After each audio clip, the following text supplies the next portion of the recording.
YouTube has just tuned in. Hello, YouTube. Hello, subscribers, followers, Our friends, minions. Subscribe and ring Frenemies, and ring the bell. haters, Elijah. fans, Yeah, Elijah, number one. Elijah. Yeah. Okay, so before we started the book, you told us that this is a collection of horror short That's what it stories. freaking says on the Yeah. on Goodreads. I know. So I went into it expecting like horror. Like I was Sure. very like spooked out, and I didn't go into it with a lot of expectations because I'm not a fan of horror. So I was like, whatever. I'll just read it, see how it is. But I didn't go into it expecting to like it. But then I went through the first story, went through the second story. I'm wondering, where's the horror aspect of it? None of it was like scary per se. It was more creepy and weird. Yeah, That's how like I. suspense, not horror. Yeah. Yeah. My favorite out of the lot that we read was definitely Danny's Weird Dream. That could have been an entire novel on its own. It was Agreed. so engaging and suspenseful, and just I was so intrigued from start to finish. That was my favorite story. The other stories, the alien story was good.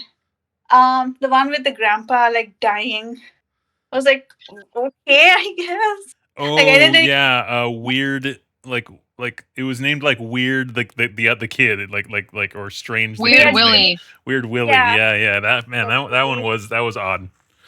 Yeah, and then the what was the other one? The one with the inn story was also okay. I don't know. I just really like Danny's story the most. The other stories were like fillers almost for me. They were okay, not scary, just weird.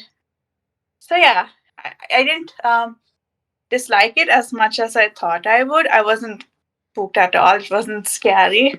Or maybe my spook, threshold has increased, and I'm like Yeah. a grown up, so I can Now handle you're not just at no face and you're it. somewhere Right? beyond that. Yeah. Yeah. No, no, but that one's like really scary. I didn't spook so whatever. So yeah, so far not bad. I didn't like all of the stories. I like Danny's story, but I want to see how the rest of it goes. So let's see. Okay. You want me to go or do you want to go? You can go, I'll go last for once. Ooh. Okay. Let me see. I more or less feel the same way, except I think I like the other stories more, but also still clearly like like Danny's story was like the best. Um, Mhm. what I'm looking forward to is I kind of like looked ahead at like the lengths of the chapters, and it looks like we have like there's not very many stories left, but there's a couple of like big ones. Probably more like on the Danny level. I guess I think it's just like I like detail and development more. Do you know what I mean? So it's like I think all the rest of them probably like are novel enough ideas to where I could get into it, but like when they're only like 5 minutes, like I don't get that into it. Although what I will say is for the length that they are, all of them are like pretty darn engaging. Like that one with the weird grandpa and the weird nephew who like wants to see him die. I think that whole thing was like 6 minutes, and you like know the characters. You can picture this like weird. Like I was picturing like just like the look of this weirdo. You know what I mean? Like so he does a pretty good job developing it for what it is, and it's quick. But Mhm. I think I crave longer, and so yeah, Danny's was good. Which one was also good too? Uh, oh, the the wait, which one was the one with like the guy in the park and then he gets like Oh, the shanked? alcoholic. Oh That my Yeah, was god, that yeah. was that was pretty good too. that was That good. even that one shocked me for how short it was, how good it was. Like that was like a nice Yeah, that's clean package kind of great story. Um the last one that we read because Julia cannot read diagrams. I thought was pretty good too. I was like Old slide in. I think I oh yeah on Slide Road I can like picture a couple of old man grandpas that I have in my life or have had in my lives in my life, maybe like some have like passed on, that I can picture like that, where they're kind of, you know, maybe can be kind of like jackass old men, but they're brave and they're good. and that's kind of like what counted in the end for that one. That was kind of cool. Another thing that I appreciate is how often he's dropping the town Derry. I understand Stephen King does like a whole lot of Easter eggs. That's the only one that I know of now because I'm not that well versed in all of his stuff. But I want to like know more of his works so that I can recognize more Easter eggs. But that one's kind of cool. And then regarding the scariness of this, I have already decided that basically the next one I'm going to pick of Stephen King, I'm going to pick like Pet Cemetery, or I'm going to pick, I don't know. I'm going to pick one of the ones where like we know it's a horror story. Like we freaking know it's a horror story because I still want to know what Stephen King is like with horror. And is this it? Like if we like do we read Pet Cemetery and it turns out that the movie is scarier than the book and this is about like as bad as he gets? Like I don't really know, or I don't understand. Like in my mind, my perception of Stephen King is like the most hardcore horror man of all time, but we've still haven't ever seen it before, and it's getting confusing. So I'm gonna go hardcore next time. Look forward to it. No. Yeah. Yeah. I think that's all I have. I'm looking forward to reading more, and I'm looking forward to the long ones. Yeah. Okay. One, sorry for fucking up. I love how you really did give a diagram, and I still fucked it. And it's funny because like I gave the diagram because you bitch, and I still fucked it up. Because the thing is like I looked at the chapters and I was like, this is confusing. I was like, there's like a name and then numbers and then a name, but sometimes there's just names in a row, and I'm like, I literally thought in my head, I was like, Julia's gonna screw this up. I better make it like super obvious what we're gonna do. And I love that you blew past anyways. It's freaking awesome. My bad. It's cool. Second, I thought all of the stories were really good. The one about him getting stabbed, again, like really just like impactful, and it was so short. Weird Willie too. Like the grandpa took over Willie, right? Like that's how I interpreted it from it. Yeah. I think so. Okay. Yeah, that's what I got. Mm-hmm. Old Slide In was good, but I was like, damn. And I'm not talking shit, right? Let me like gather this thought. I'm not talking shit, but I've read so many stories of marriages that fail because a couple is like in an altercation like that, and the husband's unable to protect the wife or their partner, and the woman can never look at the man the same again. And I was like, I would have divorced that man. So sorry. Like, what in the actual fuck? Like, I loved that the grandpa slapped his ass because I think that's what he deserved at that point too. Right. Right. And like, I'm not gonna talk shit because you never fucking know. Okay, like everybody has like different reactions to things, but I was just like, God fucking damn. You know, your fucking son's pissing himself, your dad's in diapers, your wife is fucking, you know, like do something, you know what I mean? I don't know, but again, whatever. So I thought that was interesting.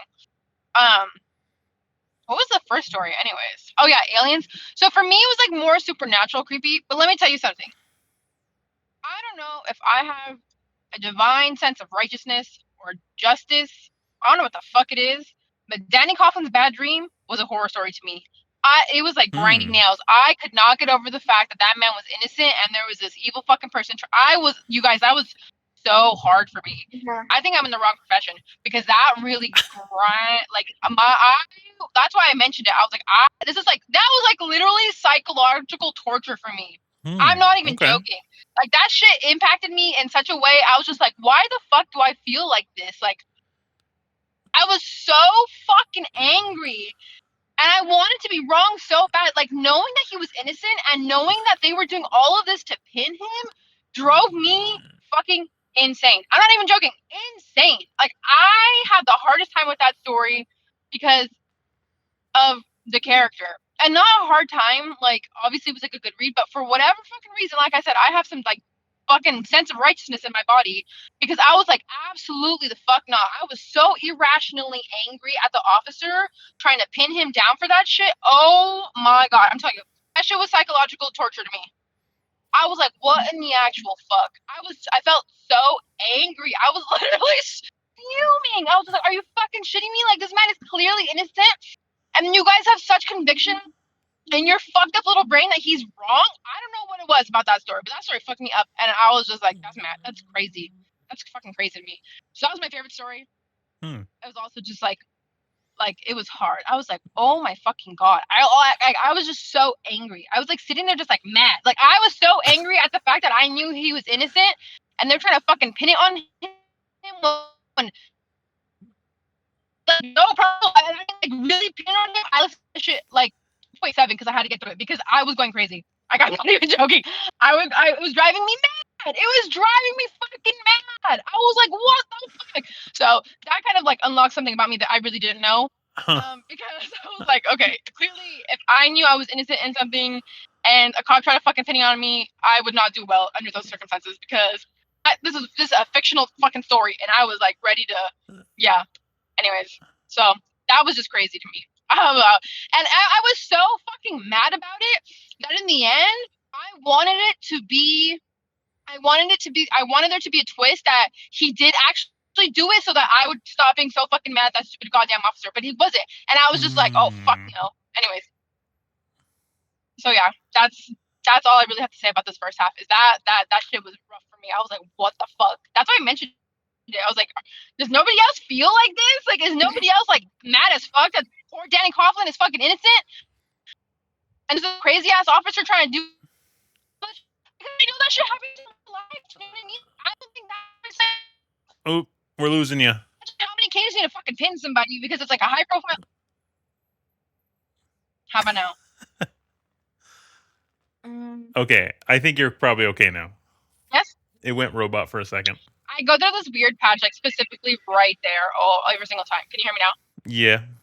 Yeah. No? Okay. Anyways, so yeah, that's all I have to say. Is the book was great, but that one story fucked me up. I was just like, oh my god.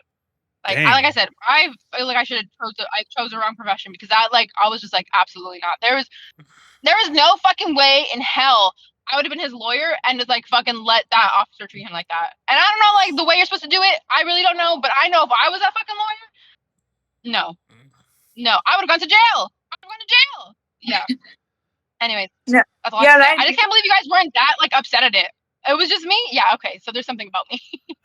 When I read that story, I was like, if that was me, if I was in Danny's position, I wouldn't have done it. Because, like, dang, look at what he had to go through for doing the right thing. Oh, at the very, like his idea, but I mean, in the heat of the moment, he didn't think of it. But he said, I should have just sent in a printed note to the police. Something he like could that, have got yeah. it. Yeah. I mean, I would do that. I would not. But it wouldn't even mattered.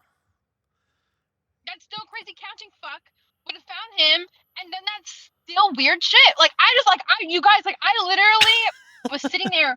Like I just cannot explain to you the amount of anger I felt sitting there knowing that Danny, a fictional Danny, was innocent, and there was this fictional fucking officer planning drugs, and in his mind, there was like no room for him to be wrong. And I was like, this is why people fucking end up in jail for years, like wrongfully convicted, because somebody with a fucking little bit of power has it in their brain that that's the correct narrative, that that's the truth, that's the only fucking truth that it could be, and they end up ruining people's lives. Anyways. I'm sure it does happen. Yeah. I was thinking that all throughout it, and it was like making me like feel bad. I thought it was a cool take on like basically the cop being the bad guy the whole time. Yeah. That was absolutely. It was a really good idea. Anyways, like I said, it touched nerve. I don't know fucking why, but it did. I was like, okay. So yeah, it was definitely like making me like anxious for the reasons it was supposed to make you anxious. Like I'm sure like Manel felt because it was like supposed to, but it didn't like take me to like level 11 for sure. I don't know what that is, but that's kind of cool. Yeah, it was like I'm telling you like that. If I had to read an entire book like that, like if that would have been any fucking longer, I don't know if I could have done it. Like it just like took me for a fucking ride for whatever fucking reason. I've never been more moved by a short story than that one. So crazy. That's all. Yeah. I have one other A+ writing per usual. Yeah, that's basically what I was gonna say. I forgot to mention that. Like and great narrators. I get this feeling every time that we go back to Stephen King. Like his writing is so on another level compared to everything else that we read, in my opinion, that like it's just weird. It's crazy. Like I think it's the way that he does his characterizations, where basically like the person is telling you the story, like every time you're in the person's head, like the details that normally an author they would just kind of like spit out to you like in bulleted form. In King's books, it's always the person saying it, and his own personality's going in there, and like he'll like throw in his little like music references and whatever to like get you to know the character, but it's like so immersive and so yeah, the writing is just like phenomenal. And always in my mind I'm like, this is going to ruin the next book for me, and then like it doesn't really, but then I come back to it and I'm like, oh, this should have ruined all the books for me, because it's just very good writing. Yeah, it's very straightforward too. Like there's no fluff, there's no Right. flowery. It's just that the table is blue. That's it. Right. And then when he does go on tangents, because he does go on a lot of tangents, Yeah. like it always works. Like it's not too long, and as soon as you get what he's saying, like it's usually just sort of like a little parable of some kind. You're like, yep. You know, like it enhances and it's perfect, and it's just like, dang, like yeah, he's quite good at his craft. Impressive. You doing okay, Manel? Yes. Cool. Thought you were about to pass out on us. All right. One of these days. One on camera pass out. Wait, what did you say? That she'll probably pass Now out we one want to day go on viral, camera. not for the wrong reason. Sorry? I said we want to go viral, but not for the wrong reasons. Not pass out. Let's do the show. Why don't you, Manel? Is Atlas okay? Atlas is cool. Oh yeah, I guess I can buy you too.